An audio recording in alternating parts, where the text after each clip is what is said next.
dans l'équipe qui s'intéresse plutôt à la qualité sanitaire des aliments. Le positionnement outre-mer de l'unité, principalement en métropole, mais donc également dans les DOM, donc avec une centaine de chercheurs, enseignants-chercheurs et ingénieurs, donc 26 expatriés et DOM.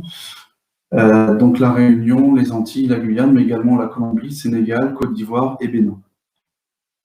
Donc les principaux domaines de recherche concernent les arômes, la qualité nutritionnelle, la sûreté des aliments, la traçabilité et les nouvelles technologies en industrie agroalimentaire. En réalisant un certain nombre d'expertises de transfert de savoir-faire sur la qualité et la transformation des produits, essentiellement des produits alimentaires du Sud.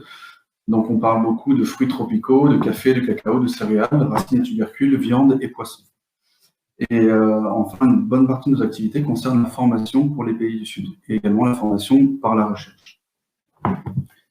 Donc je vais commencer mon propos avec cet exemple-là. Quand on parle de microbiologie et d'aliments, on a un peu cette idée-là, notamment de la contamination microbienne qui est visible et donc qui montre une altération de l'aliment qui ne nous donne pas trop envie de le consommer. Ce que je vais vous parler aujourd'hui, finalement, c'est plutôt de cette contamination invisible des aliments, c'est-à-dire que la majorité des aliments que l'on consomme, surtout quand ils sont frais, contiennent un certain nombre de microbes. Et donc cette richesse, cette diversité microbienne qui est invisible et qui n'est pas forcément nuisible pour la santé, en fait, elle correspond à la majorité de la biomasse microbienne qu'on trouve associée aux aliments. Et donc, en analysant cette biomasse invisible, quelles informations peut-on en fait récupérer sur l'aliment? Donc, l'analyse microbiologique des aliments, elle peut se faire de manière classique, en microbiologie classique, basée sur la culture et l'isolement. On peut récupérer donc, je ne sais pas si je peux avoir un pointeur. Je ne sais pas si vous voyez.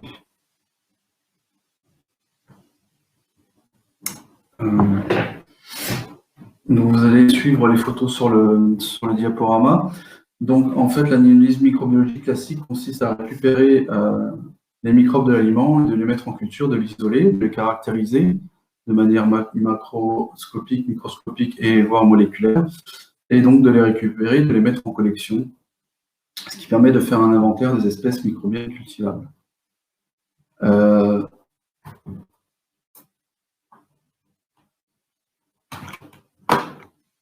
On a également... En fait, les progrès récents en analyse microbiologique font que maintenant, on est capable d'analyser les microbes associés aux aliments par voie moléculaire. Donc, ils sont indépendants de la culture. Donc, selon le même schéma initial de récupération des microbes des échantillons. Et après, donc, une extraction d'ADN directement réalisée sur l'échantillon et une amplification spécifique des ADN microbiens qui nous intéressent. On peut réaliser donc des empreintes moléculaires, alors soit par des techniques électrophorétiques, soit avec des méthodes, telles que celles qui ont été évoquées ce matin, de séquençage à haut débit, donc qui permettent en fait de faire un inventaire exhaustif des espèces microbiennes que l'on retrouve associées à l'aliment. Donc l'intérêt de ces méthodes-là, est-ce que ça permet de s'intéresser donc à la fois aux ADN bactériens et fongiques, que c'est des méthodes relativement rapides quand on les compare aux méthodes de microbiologie classiques, qui permettent d'être assez exhaustifs et avec un coût d'analyse qui est en baisse constante. Par contre, c'est vrai qu'à ce niveau-là, ça reste assez descriptif et il y a un coût technique, un savoir-faire qui n'est pas forcément accessible à tous les laboratoires. Je voulais revenir un petit peu sur cette diapo-là où j'ai finalement oublié de lister les avantages et les inconvénients de cette méthode-là, de microbiologie classique.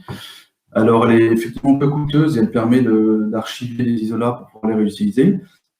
Par contre, c'est une méthode qui reste relativement longue, fastidieuse et qui va nous donner un inventaire vraiment très partiel de la diversité microbienne qu'on va retrouver associée à l'aliment. On estime en fait, et ça c'est quand même un ordre de grandeur assez important qu'il faut avoir à l'esprit, c'est que on considère que les espèces microbiennes cultivables représentent en fait une fraction infime de l'ordre d'un ou de quelques pourcents de la diversité réelle qu'on peut retrouver associée à la vie. Donc avec les méthodes moléculaires, on a un inventaire qui est bien plus exhaustif de la diversité microbienne. Et donc ce sont des données qu'on peut exploiter pour essayer de corréler cela à d'autres paramètres. Donc, initialement, dans l'équipe, donc ça fait appel à des travaux de thèse qui ont maintenant plus de 10 ans, on s'est posé la question de savoir, par rapport à des fruits qui pouvaient être de provenance différente, d'origine géographique différente, est-ce qu'on pouvait finalement les différencier en analysant leur composition microbienne. Donc là, comme vous pouvez voir sur ces résultats, sur 3 fruits différents, donc le physalis en haut à droite, le karité en haut à gauche et des clémentines et autres assimilés en bas à gauche, vous pouvez voir qu'en fait, la comparaison statistique des codes barres, des empreintes moléculaires qui ont été réalisées sur l'ADN microbien de ces fruits, a permis de les différencier en fonction de leur origine géographique. Donc ça, c'était des premiers travaux un peu pionniers dans l'équipe. Là, ici, j'ai fait une liste des différentes matrices alimentaires sur lesquelles il y a eu des travaux, notamment de thèse. Donc, également sur le poisson d'élevage et également le poisson traditionnel fermenté. On a pu montrer qu'il y avait effectivement des flores microbiennes qui étaient très spécifiques de l'endroit d'où le poisson provenait. Sur les fruits, un certain nombre d'espèces ont également été abordées. Donc, outre les 3 que j'ai mentionnés tout à l'heure, aussi les pêches nectarines, les bananes et la mangue, que je vais décrire un peu plus tard dans les diapos. Et également sur d'autres types de produits alimentaires comme le café, le cacao et également le sel de mer. Donc, je vais vous montrer quelques exemples maintenant de ce qu'on a pu extrapoler comme information. Donc, je vais vous montrer ici l'exemple du bio. Donc, en fait, avec un partenaire, un vélo, un producteur dans le sud-ouest de la France, un producteur de pommes, en échantillonnant en fait sur 2 vergers qui produisaient donc la même variété de pommes Gold Rush à la fois bio et conventionnelles, et en comparant les empreintes moléculaires, comme vous pouvez les voir au centre de l'image. Je ne sais pas si vous voyez bien mon pointeur, en fait. Donc pour chaque colonne correspond à un échantillon. Et en fait, cet échantillon-là, en fait, a un profil particulier, donc c'est-à-dire une succession de bandes noires. Et chacune de ces bandes, en fait, correspond à l'ADN d'une espèce microbienne particulière. En l'occurrence, d'un champignon ici dans cet exemple. Et donc, en faisant la comparaison statistique de ces profils microbiens, notamment en utilisant ici une analyse en composantes principales, on voit bien qu'on distingue très clairement les 2 types d'échantillons entre les conventionnels et les organiques. Donc ceux qui sont issus d'une production biologique. Donc l'idée est bien d'avoir ici des fruits dont la seule différence est d'avoir été cultivés de manière différente. La même approche a été réalisée sur des pêches et des nectarines en Pyrénées orientales. Donc ici, on avait 3 lots de pêche et de nectarines, donc biologiques, conventionnels et raisonnés. Et par l'analyse, en fait, également des empreintes microbiennes de surface, on a pu montrer qu'on était capable de distinguer entre le lot de conventionnel, le lot de biologique et le lot de production raisonnée. Et dernièrement, on a également des travaux sur bananes qui ont été réalisés à la fois en Martinique et en République dominicaine, où cette fois-ci, on s'est intéressé à la flore bactérienne de surface des bananes. Et on a pu montrer, alors, sans entrer ici dans les détails, qu'on était capable de distinguer, donc ici en vert, les fruits qui étaient cultivés en bio de ceux qui étaient cultivés en conventionnel. et ceci qu'on soit en Martinique ou en République dominicaine. Voilà. Donc on a bien vu qu'il y avait un impact qui était mesurable au niveau de la flore microbienne, un impact du mode de production, dans le cas présent du bio, mais on a vu aussi qu'on avait un effet qui était très fort du terroir, c'est-à-dire que d'une parcelle à l'autre, on avait aussi énormément de variabilité. Donc on s'est intéressé en fait à la variabilité aussi au niveau de la parcelle. Et là, c'est un travail que je vais vous présenter, un travail de thèse qui a été soutenu il n'y a pas si longtemps, fin janvier, ici à La Réunion, un travail de thèse de Naïmet Taïbi, qui visait justement à analyser quels étaient les facteurs spatiaux pré-récolte qui structurent les communautés de surface de la mangue. Donc, il s'agit d'un projet FEDER Réunion cofinancé par le projet Interface à Propolis-Fondation. Et donc, l'idée, c'était de voir à différentes échelles quels étaient les facteurs qui pouvaient impacter la microflore de surface, donc les espèces microbiennes que l'on trouvait à la surface de la mangue. Et donc, à différents niveaux. Donc, le premier niveau, c'était le niveau du terroir. Donc, on a choisi 2 terroirs sur l'île de la Réunion qui sont emblématiques de la production de mangue, donc Saint-Gilles dans l'ouest et Saint-Pierre dans le sud. Au niveau de la parcelle, on s'est intéressé à regarder si la position de l'arbre dans la parcelle avait un impact. Ensuite, au niveau du fruit dans l'arbre, est-ce que la hauteur du fruit, le fait qu'il soit positionné dans le centre ou dans la périphérie, ou son orientation par rapport au soleil, est-ce que donc, ce facteur-là était également important? L'effet cultivar a aussi été étudié, c'est-à-dire deux cultivars qui poussent au même endroit, ont-elles un microbiote de surface similaire ou différent? Et donc le 5e niveau, cette fois-ci au niveau du fruit, le 5e niveau d'étude, était de savoir si au niveau du pédoncule du fruit ou au niveau du reste de la joue de la mangue, on trouvait le même microbiote de surface.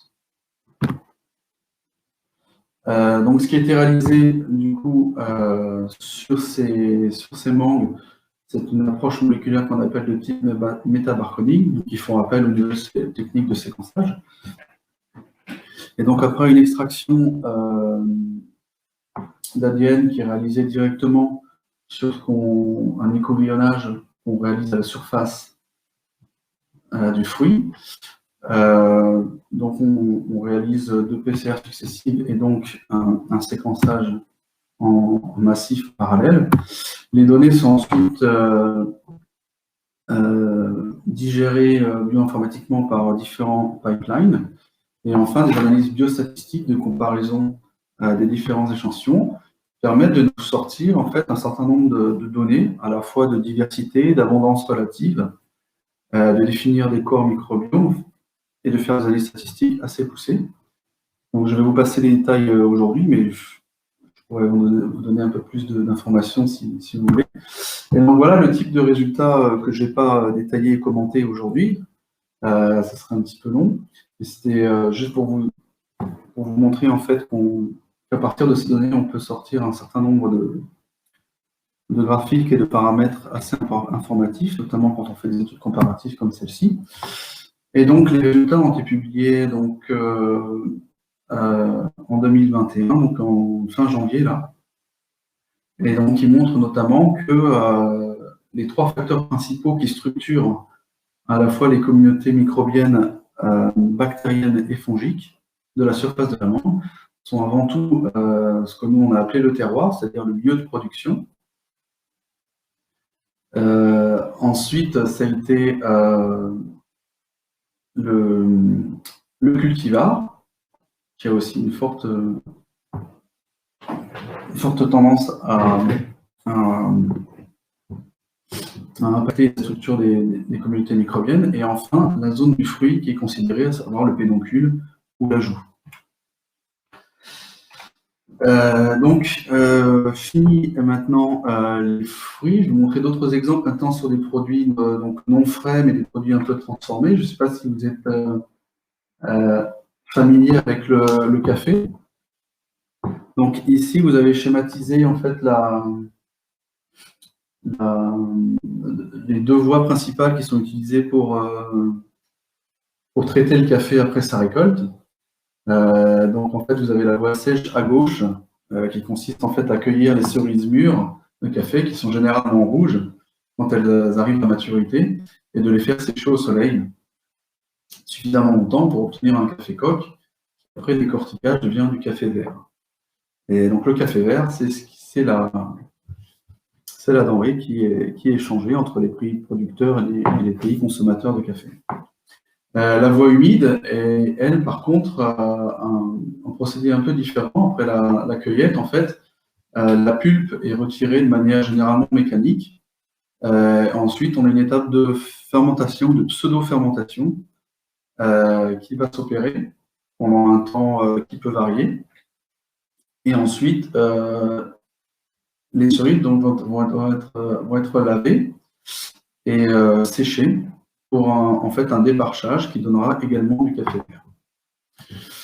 Donc l'idée en fait sur ce travail-là était de voir si en analysant à la fois sur les cafés verts provenant de deux méthodes différentes, donc la voie sèche et la voie humide, si on était capable de les différencier.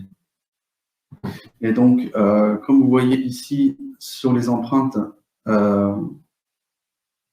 du gel, donc on voit des différences vraiment notoires entre les deux types d'échantillons. Et donc, récapituler ici sur la droite, l'analyse statistique montre qu'en fait, les échantillons ont tendance à se séparer, premièrement, selon la méthode qui a été utilisée.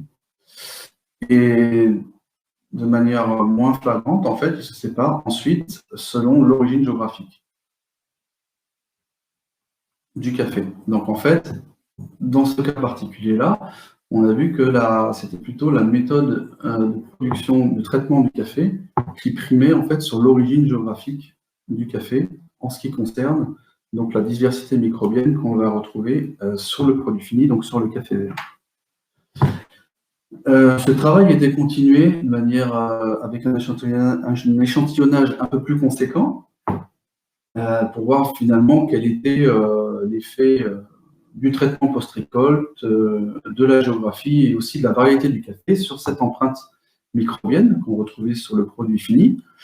Et donc, on s'est intéressé à la fois à l'ADN bactérien et à l'ADN fongique qu'on pouvait retrouver sur le café vert. Et donc, on s'est rendu compte que, effectivement, il y avait une hiérarchisation qui était possible des facteurs qui imprimaient, on va dire, la signature microbienne qu'on retrouvait à la surface du café vert. Donc, et c'était avant tout la méthode utilisée, donc la méthode humide ou la méthode sèche, qui allait vraiment structurer les communautés microbiennes qu'on trouvait sur le produit fini. Ceci devant l'origine géographique. Donc ici, on avait deux sites au Cameroun. Et enfin, c'était la variété Robusta ou Arabica qui arrivait en troisième position, donc en dernier niveau de sélection, on va dire, de la diversité microbienne. C'est quand même un résultat qui est assez intéressant de voir que c'est vraiment plutôt l'environnement de production qui prime même sur la génétique du produit. Un dernier exemple sur le café qui est assez ludique, en fait, un type de café qui est produit notamment en Indonésie et dans d'autres pays aussi, avec un mode de production un peu particulier sur la droite, donc du café qu'on appelle luwak en Indonésie. Donc les cerises en fait sont mangées par la civette, qui est un petit mammifère qui vit naturellement dans la forêt là-bas, mais qui est aussi élevé pour ce but-là. Et donc ce petit animal se nourrit des cerises fraîches de café et en fait on va dire les digère dans son tractus digestif. Et donc on récolte les grains dans les excréments de cet animal. Le café est bien entendu lavé et séché, et on obtient un café vert naturel avec un arôme particulier qui, en tout cas, a un certain succès. Et donc l'idée ici, c'était de pouvoir, sur un même site de production, de pouvoir comparer justement l'effet de trois traitements différents, donc le la méthode lavée à gauche, la méthode semi-lavée au milieu, et donc cette méthode café Louac, et de voir qu'est-ce qu'on pouvait retrouver comme microbes sur le produit fini. Donc là, l'exemple le plus frappant qu'on a pu mettre en relief, c'est la présence notamment de bactéries type Escherichia coli, ou des bactéries qui se trouvent plus préférentiellement dans le tractus digestif de l'animal. Donc voilà, c'est un exemple de type de marqueur bactérien qui peut nous renseigner en fait sur l'histoire du produit, de comment il était généré. Donc là, j'en arrive aux conclusions. Donc, là, on a vu que la composition microbiologique des aliments constitue une signature qui permet de renseigner sur l'origine géographique, la variété ou le mode de production des aliments. Donc ça, c'était notamment vu pour les fruits frais. Et également, cette signature microbienne peut être reliée aux procédés post-récolte qui sont utilisés. On l'a vu pour la fermentation, notamment du café, mais c'est également valable pour le cacao. Mais également, ça peut renseigner sur les origines géographiques et les variétés des produits transformés. Alors, on parle ici, bien sûr, de produits transformés, des produits non industriels, hein, bien sûr. On parle principalement de produits du Sud, qui sont produits de manière artisanale, et donc qui ont d'autant plus une signature assez forte. Et donc, on a un certain nombre de perspectives qui sont possibles, qui sont intéressantes au regard de ces données-là. C'est que, notamment, grâce à l'évolution rapide des méthodes, notamment de séquençage de l'ADN, on est capable maintenant d'explorer la diversité microbienne des aliments de manière beaucoup plus générique. Et l'idée, c'est quand même d'identifier des marqueurs stables dans le temps, pour des terroirs, des qualités, des productions, bio par exemple. Et ce type de données, en fait, peut être à l'origine de la mise au point de tests diagnostiques rapides, type LAMP, comme ce qui était discuté ce matin, microchip par exemple, pour en fait doser ou détecter des marqueurs microbiens qui peuvent servir pour le contrôle qualité ou l'identification, notamment en cas de fraude ou pour la traçabilité. Et dernier point important aussi, c'est que il faut bien sûr intégrer ces approches, non pas seulement au niveau de l'aliment, mais aussi avec l'environnement, qui est une des principales sources de microbes qu'on retrouvera ensuite sur l'aliment, et bien sûr l'impact que ça peut avoir sur la santé humaine, animale et bien sûr végétale. Donc, comme cela a été dit déjà ce matin, en fait, il faut vraiment voir ça comme un tout. L'environnement, la santé et l'aliment font un triptyque assez indissociable. Donc, avant de terminer et de laisser la parole aux questions, éventuellement, s'il y en a, je voulais remercier, en fait, ici j'ai listé les gens qui ont contribué de près ou de loin, en fait, à ces travaux-là. Donc, différentes thèses de différents pays, de continents, différents chercheurs, dont Didier Montet, qui était un peu à l'origine de cette idée de tracer les aliments en utilisant la flore microbienne, et donc aussi les techniciens de notre équipe, notamment à Montpellier. Je vous remercie pour votre attention. J'espère que je ne vais pas aller trop vite ou trop lentement, et je répondrai aux questions avec grand plaisir. Très bien, merci beaucoup, Monsieur Mail. Donc, effectivement, votre présentation a été très claire, mais il y a quand même quelques petites questions. Donc, on a une première question de Clarisse qui vous demande si ce type de méthode de traçabilité, elle était commune dans l'industrie agroalimentaire. Dans l'industrie agroalimentaire, non, en fait, elle n'a pas été. Jusqu'à présent, elle n'a pas été utilisée dans l'industrie agroalimentaire, puisqu'en fait, elle est presque.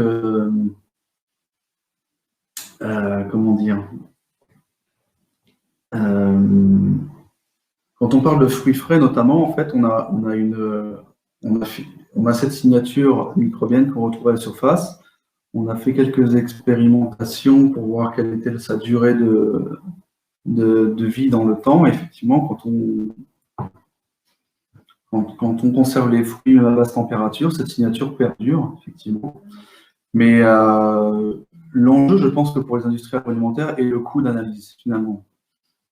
Pour vraiment pouvoir mettre ça en place de manière industrielle. Et effectivement, même quand les premières analyses ont commencé il y a des années, je pense que les entreprises n'étaient pas prêtes à investir dans ce genre d'approche qui nécessite quand même au préalable de générer un certain nombre de connaissances génériques sur le produit qui permet ensuite de pouvoir faire la mise au point des tests pour l'authentification. D'accord, merci. Ben justement, on a une autre question qui Mm. fait un peu écho à celle-là, c'est du coup, quel est le coût de cette technique qui pourrait être viable pour une entreprise de production agroalimentaire? Et du coup, quel serait le coût d'un dispositif pour les entreprises du secteur, en fait? Alors le coût il est difficile à chiffrer puisque jusqu'à présent c'était des coûts, c'est des coûts, on va dire, de fonctionnement d'un laboratoire de recherche, donc à la fois le coût humain, le coût matériel de l'équipement. Et, euh, et après, il faut voir aussi quelle est la diversité des produits que l'on souhaite tracer, que l'on souhaite authentifier. Et je pense que l'idée est que pour chaque entreprise puisse disposer de sa propre base de données ou de ce propre référentiel, de construire ses propres référentiels pour pouvoir ensuite les comparer, quand on parle de fraude notamment. D'accord. Et donc ça demande effectivement un investissement qui, pour moi en tout cas à l'heure actuelle, est difficile à chiffrer. Ok, merci. Alors, on a encore quelques questions. Est-ce qu'il y aurait des zones géographiques très éloignées qui présentent des empreintes microbiennes similaires?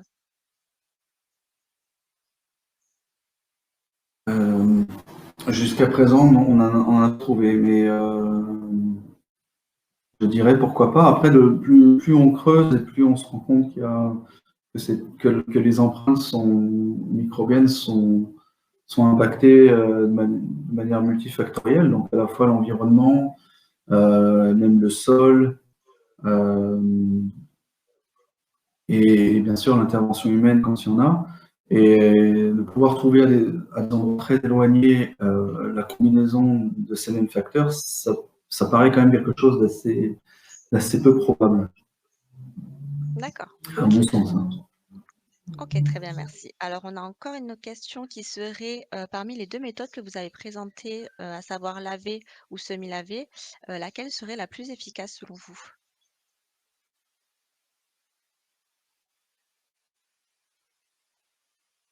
Entre les deux méthodes, c'est-à-dire la méthode classique et moléculaire, c'est bien ça?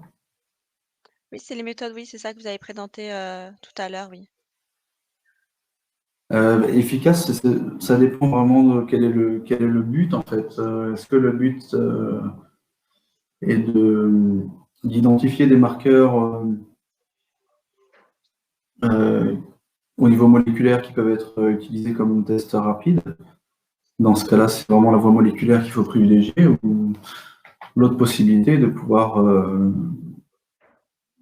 utiliser la microbiologie classique pour isoler et identifier des marqueurs cultivables qui peuvent être réutilisés, pourquoi pas, dans le cas de fabrication de produits fermentés ou pour maîtriser la qualité d'un produit fermenté. Ça, c'est tout un aspect que je n'ai pas développé ici, mais c'est également une autre possibilité, c'est le fait de mieux connaître la diversité d'un écosystème alimentaire en cours de fermentation, un écosystème fermentaire par exemple, et de pouvoir identifier les espèces microbiennes qui contribuent le mieux à sa qualité. Ça permet du coup de l'utiliser ou de le réutiliser pour maîtriser au mieux les fermentations et la qualité. D'accord. Alors, on aurait encore trois questions. Mhm. Est-ce que vous étudiez aussi l'impact de ces différentes bactéries sur l'environnement, les écosystèmes et l'humain? Donc là, on fait vraiment du descriptif, c'est-à-dire qu'on fait l'inventaire des espèces microbiennes qu'on retrouve associées aux fruits, principalement aux aliments, et de leurs traces, on va dire, via l'ADN qu'on peut récupérer et détecter dans l'aliment par nos méthodes.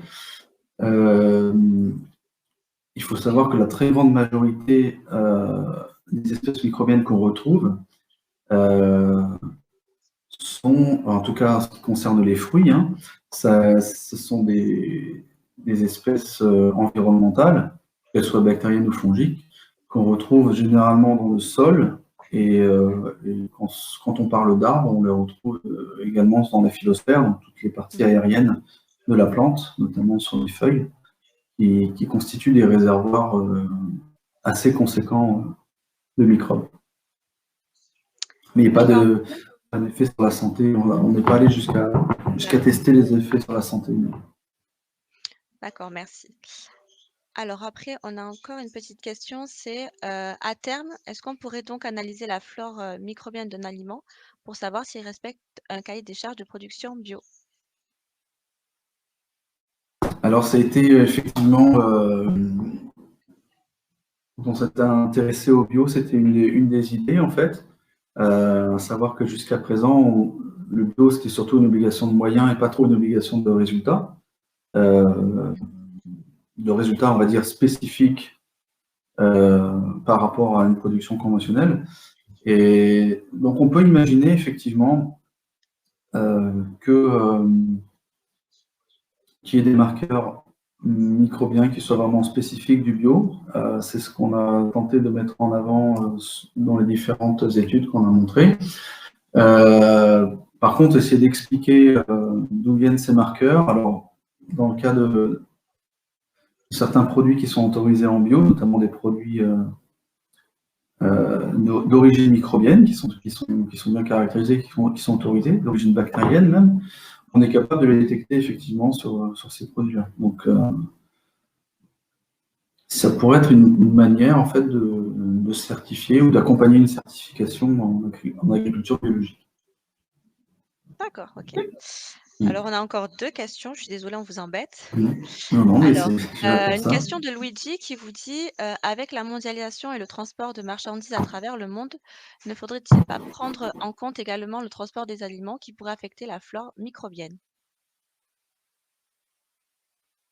Alors oui, effectivement, il y a énormément de denrées qui transitent par avion ou par bateau. Le transport, pour l'instant, on a fait que le simuler dans des chambres froides, dans des dispositifs expérimentaux en laboratoire. On a vu que la signature était relativement stable, ce qui est dû en fait à l'état physiologique des microbes qui se retrouvent à la surface. Ils sont généralement plutôt en état de latence ou de biofilm, en tout cas une certaine forme de résistance qui permet de durer jusqu'à des conditions plus favorables. Mais effectivement, alors, c'est difficile de faire de généralité parce que selon les fruits qu'on considère, par exemple, on va avoir des quantités qui sont destinées à l'exportation qui peuvent être très variables. Dans le cas de l'amande, on a seulement 2 à 3% des volumes qui sont exportés. Donc on a quand même 97 ou 98% qui est consommé localement. D'accord. Alors, on aura une dernière question, c'est la nature du café Robusta ou Arabica représente-t-elle les différentes espèces bactériennes qui changent ce fruit? Présenter les différentes espèces bactériennes qui changent ce fruit. Je suis pas sûr d'avoir très bien compris le sens de la question, je suis désolé. Je pense que la personne, elle voulait dire, on a 2 types de café, le Robusta, l'Arabica. Qu'est-ce qui Oui. change? Est-ce que c'est les bactéries qui sont présentes ou si c'est vraiment 2 espèces totalement différentes? Je pense que c'était ça la question.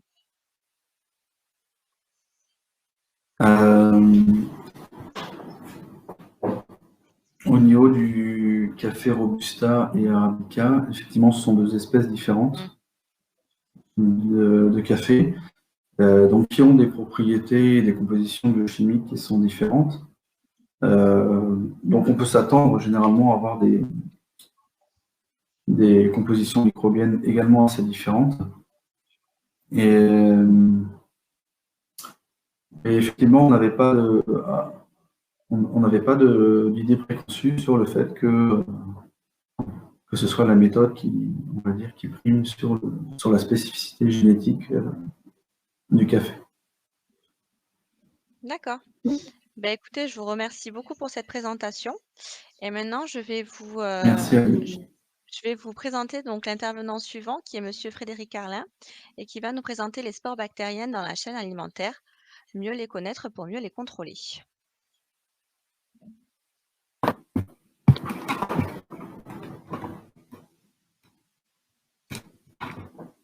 Au revoir, Monsieur Mail. Au revoir, merci.